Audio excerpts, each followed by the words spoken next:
Chad Callander, who's the executive director of Meals on Wheels. Chad, it's been a while since you and I have been able to get together because of all of these COVID restrictions, but we've had a great partnership between the food bank and Meals on Wheels. And we can talk about that in a bit, but I'd really like to know how Meals on Wheels is doing, how they've been handling it all and what's going on.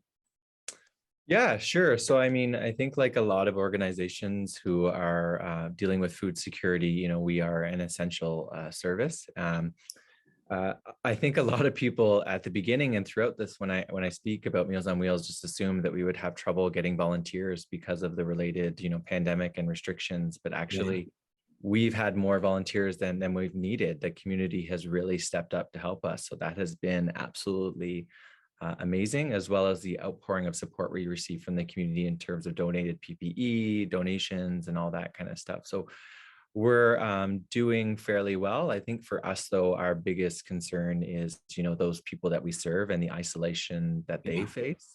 And yeah, we've tried really hard to, include letters with their meals or extra kind of treats and gifts and things that we can kind of provide to uplift their spirits. But also letting them know what third parties are available if there's somebody that they need to talk to. Um, but we've also seen a large increase, and it's been a concern for us, is the number of individuals that are becoming victims of things like scams and things like that related to COVID. We're seeing that I don't want to say fairly often, but more than usual with clients that we serve. yeah. You're headquartered in the big First St. Andrew's Church, right beside it, the building right beside it there on Queens Ave downtown. I know that some of the Wish to Be Home or winter shelter stuff is also going on over there as well. So do you have anything to do with that? Like, do you go and see how they're doing, or do you have to share parking spots, or what happens there? Yeah, so I think they just started last week, if I remember correctly. And we have been in discussions with First St. Andrews just because they are our landlord. We actually, the house that we occupy is called Farquhar House, used to Mm, be the pastor's home. So we're right next door. So we have been sharing some resources and things, and we're kind of in initial discussions with them. But it's still very early stages. I think for them, they kind of got information last minute that they were going to be able to launch. So I think they have spent last week and this week trying to find their footing. But we're talking to them about just the ways that we can help, or if there's anything we can do to be good neighbors. But what we can say is that we're so happy to see that it's happening and that there is a place for those people to go during the winter, because it's early days now, but come January and those colder yeah, months, it's going to be very essential. yeah, that's right. So for us as a food bank, I think many agencies had a similar story that, once COVID came and the pandemic started, actually a lot of volunteers came out, a lot of donations came in. And I think there was just this awareness in the community, to get involved and volunteer or help or do whatever they can. Some have actually had to go through changes as a result of it. I know that we did as a food bank. Some were fairly substantial. If you had to alter your operational outside of just the restrictions and wearing masks and being careful where to go, how about the structure of Meals on Wheels? Have you changed any of that in light of what the future might be? Yeah, like I think beyond that, we bring the meals out to the volunteers, which they used to come into our building before. Beyond those kind of things, masks, delivering at a distance. I think one of the biggest changes for us, actually, which really worked out for our clients, was we used to deliver Monday, Tuesday, Wednesday, Thursday, Friday, and now we only deliver Monday, Wednesday, and Friday. Uh, And that's mainly because after talking to our clients, we realized that a lot of them didn't even really want their meals heated. They wanted to receive it chilled so that they could have it heated when yeah, it worked best for them. yeah, But also, they wanted to, maybe not have to wait at the door every single day for that person to come by. The schedule of every other day kind of worked better for them. So they didn't, it was less kind of that they had to worry about. And I should also say that anyone who does need their meal heated, we do provide that to them in yeah, case they can't do it themselves. yeah, But that was one of the bigger ones. And our clients really do enjoy that for the convenience factor, but also just it's kind of a less strain on their personal yeah, kind of time. yeah. But that too has also kind of limited the social interactions a little bit Mm, as well. I'd say that's probably one of the bigger things. But we've also seen a large increase in those who are needing kind of crisis and compassionate. So we've expanded that program. And that's really for people who find themselves in emergency situations and need food right away that we have on hand and can deliver to them. And thanks to our partnership with the London Food Bank, that's actually one of the programs that they help us that we're able to provide. Mhm. Because we've seen, that program used to be, I think it's probably 60 to 70% higher than it used to be. And Wow. that has partially to do with those scams that we were talking about earlier before, but also, just an awareness in the community that we have that service available for people to provide a week of meals in emergency situations. And scams are tough, especially for the elderly, right? It's hard for them to know sometimes what's going on there when people contact them on the phone or on the internet. It can be difficult, but with you, they have that trust arrangement, so that must be helpful to them. You're such a great organization, and I know because since I saw you last, I've been out on 2 runs out to folks, and I've just been amazed at the volunteers, the drivers. They take the time, they know everybody that they're going to visit, and they will speak to them even with the mask on outside the door. And it was a wonderful thing to see. And in a time in which everybody's social distancing, the fact that you folks have been able to somehow make that work, that exchange of the food, I think you leave it at the door, back up, people come and get it or whatever it is. But all the conversation that happens during those moments has been a beautiful thing. And they all know the drivers by their first name and everything. It's really quite effective what you have set up there. And I'm sure you know that. And it's something that we're very proud of. I mean, Yeah. when I first started at Meals on Wheels, one of the things that blew me away the most, beyond the volume of the service and things that we do, was that the average volunteer lasts with Meals on Wheels for 7 years. And I think that just speaks to what we do, but also, Mm. um, you know, it's an experience when you become a volunteer with us that you really get to see what you're doing firsthand because you're delivering those meals to the clients. And as you said, you get to know people, and you know that's great for a social interaction standpoint, but it's also great for a number of other reasons. Like they can notice if something may be off with the client and report back to us, and then we can talk to their emergency contact. Or if someone's not answering, we can follow up and do our emergency non-home procedure, and the volunteer is very helpful with that process. So it's a really kind of heartwarming thing to see. And as you've mentioned, even more heartwarming to see that even with the restrictions that have been created, our volunteers have adapted by just stepping Yeah. back a little bit. Or yeah. It's pretty funny. I went out with one fellow that I know who did a run. So I asked him if I could join him, and I did. But I filmed for probably about 20 minutes, and he was talking away about all the clients and everything else. And then I came back, and I had to edit it. And I couldn't edit any of it. Like I couldn't take any of it out. It was just so interesting listening to him as he was talking. He was talking to me about why he does it. He was talking to me about the clients themselves and how he's known them over the years. He's been with you for quite a while. But it was hilarious. I couldn't really edit it out because I felt it was all so vital and compassionate just in the way it was. So I think you're very fortunate, Chad, to have an army of people that are like that. It's great. Can we talk a bit about just I know when the food bank, I think it was a couple of years ago, Feed Ontario came out with this report about how the number of seniors in food insecurity was really growing. We as a board at the food bank, we sat down and trying to figure out how are we going to handle that, because seniors would have a difficult time coming to this is before COVID, would have a difficult time coming to the food bank and all that stuff. And then, just the subject of Meals on Wheels came up, and it was just such a natural fit. Because tons of the people that donate to us are seniors. I'm sure that's true for you as well. But the ability to reach them was something we were really constrained about. We actually didn't have that potential. But the partnership with you opened up a whole new field for us where we felt we were able to care for people better because of Meals on Wheels.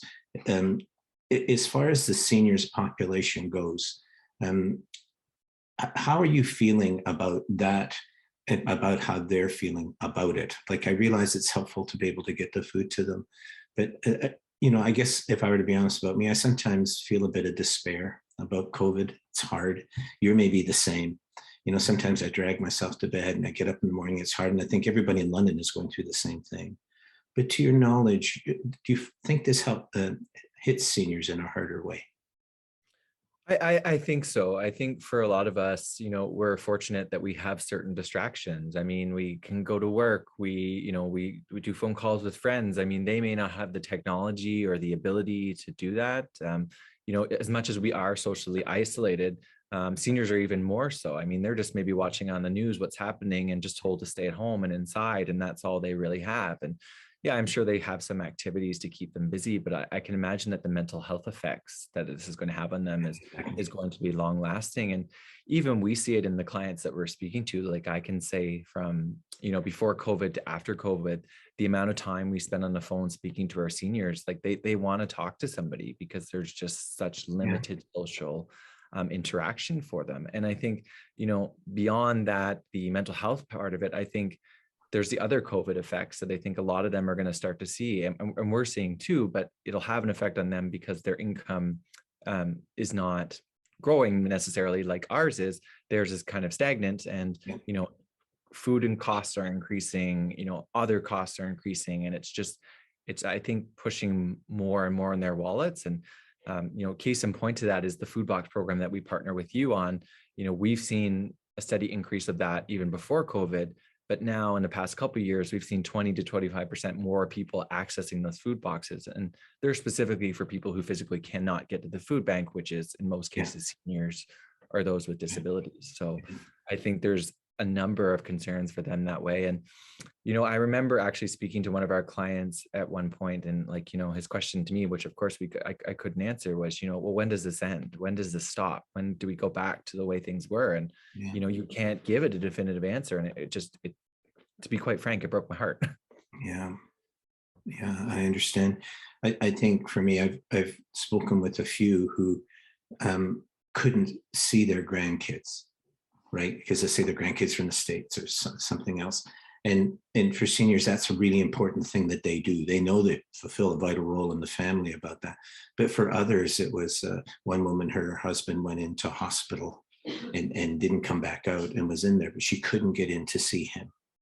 And I think that for seniors, that they're so used to integrating themselves within family life, community life, church life, whatever it is, and suddenly to not be able to have that when they're already feeling a bit isolated. I've just found that really difficult. I know some of them, and I feel terrible for them. And I know that Meals on Wheels is that kind of contact with community that they get. But can you tell me a bit about what happens? Just tell me what happens. The driver comes to the door, and what happens if nobody answers? Yeah, no, that's a great question. And it's one of the key parts of our service. Of course, the food and the nutrition is really important, but it's that safety check-in. And so typically, if somebody does not answer the door, the driver is instructed to call us right away. Mhm. And then we typically try to call the client, and sometimes they just didn't hear the door, TV was too loud, what have you. And then they come to the door, get the meal. In the cases where they don't, we have what we call a non-home procedure that we follow. And essentially that's, we keep trying to call the person. We let the driver go on because they might have other routes they have to deliver, but we kind of take it in at that point. Yeah. After a certain amount of time, if we can't reach them, we'll follow up with an emergency contact.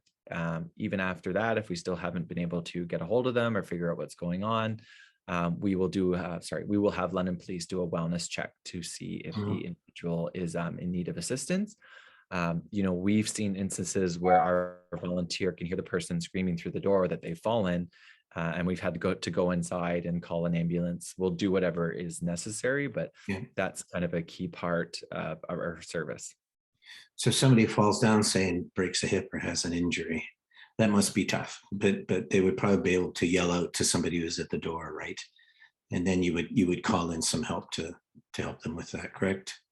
Yeah, the one story I actually share that's very often is the one gentleman volunteer. He recognized that a client of ours, he got to her door and their newspaper was still out, and it was, kind of a bit later in the day, and it came in the morning. And she always said that she loves doing the crossword puzzle and was always done it first thing in the morning.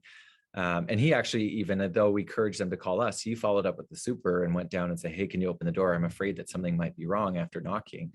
And he had followed that she unfortunately had suffered a stroke and was able to call an Mm. ambulance. And Mm. yeah, so it really got that process faster and was really able to help that individual. So just, we see things like that happen all the time, and it's Mm. why obviously what we do is so important, and why our volunteers are so vital.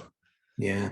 On the two trips I was on, some of the people would say, yeah, I've been feeling kind of ill or whatever it is. And then this person encouraged them to phone a certain person, whatever it is. But what's great about it, I think, is maybe people think of, I know I was probably like this myself, but you think of Meals on Wheels as a kind of a delivery service of food, right? To go to people, but it's so much more. And it ends up in many ways just becoming an emergency service too when people are in that situation. Let's say they can't phone or whatever it is. Meals on Wheels actually becomes a lifeline in that situation. And I think that kind of contact is really important. Feeding people is really important, but the fact that you're kind of caring for the whole person when something like that happens, I think that's awesome. Something I didn't know, but and it would be interesting, and maybe you do, but I don't know if you ever compile stories like that. Just about how many people actually were able to get better because Meals on Wheels had made that contact and plugged them into the right place. I think it's a fantastic thing.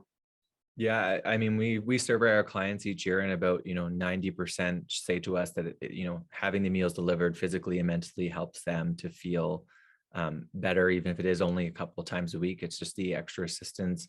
Caregivers note that it really helps, just alleviate some of the burden, because reality is people work. They can't necessarily be there for those loved ones every single day, and to know that someone's at least checking on them, daily to make sure that they're all right is an important thing. So Yeah, we will continue to do that. And we always encourage our clients, we may not have the service that you're looking for, but we are so well connected in this yeah, community, and we exactly. find Yeah, and pride ourselves on finding the service that you need to help you, whatever that may be.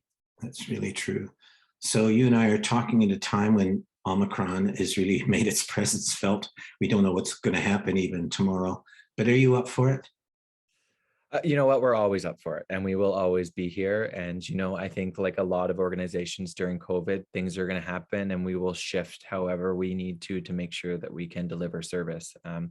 I remember when this first started, and I reached out to some of the higher ups related to our organization, not sorry, our organization, but just kind of emergency contacts in the Yeah. city, and said, "Are we an essential service?" And they said, "Absolutely, 100% you will." So Mhm. whatever it takes to run, we'll do it. And I remember saying at the beginning, and it's true, if I have to go and deliver all the meals myself, I will. We'll find a way, no matter what. So, but I think the way our community responded last time, whatever this pandemic continues to throw at us, I believe that. I'm sorry. I believe and know our community will respond. Yeah. I think that if somebody has it within their genes that they want to help, they're a helping person. That's what they want to do. In a very strange way, exhausted as they are because of COVID, this is when they really show up. These are the kind of moments that they live for. It's too bad that some of these moments last for 2 years, right? And it Yeah, goes on and on and on. yeah. But this is their moment, and I think they have really shown that. And you really have, Chad. I know that our partnership with you, with Meals on Wheels, has been one of the best things for us as a food bank. And I'm not trying to get you to say anything about the food bank that way, but you've also given us the sense that people that we weren't able to reach, we finally did. And it wasn't just a driver taking food up to that place. It's all these things we've been talking about here. These people are actually getting care from what you folks are doing. So I really thank you for that. I do thank you for showing up and all of the volunteers that are there. And I guess during this coming year, all of us just have to keep working together and make it happen. Yeah, and I of course have to thank, all of our staff and our Yeah, volunteers and everybody who makes our services possible. I mean, we're talking about hundreds of people who make sure that Meals on Wheels takes off every single day. And I'm just one person part of that team. And yeah, yes, we're so thankful for the food bank and their partnership. But I think it kind of goes to show, as we're in the middle of, or sorry, close to wrapping up the London Business Food Carriage Drive. yeah. Sorry, I said that wrong. The Business Business care, Carriage Food business care. Drive. Yeah, yeah, How many organizations the food bank supports and makes sure, it gets out to those who need it, yeah, no matter what your age or gender or background, we're here to serve. So yeah. That's awesome, Chad. Our partnership will continue on into this next year. But thanks so much for all what you've done, and to all of you and the volunteers and staff and others. Thank you. Thanks for all that you've done for the community. and to you and all your team, Glenn, we really appreciate it. Thanks.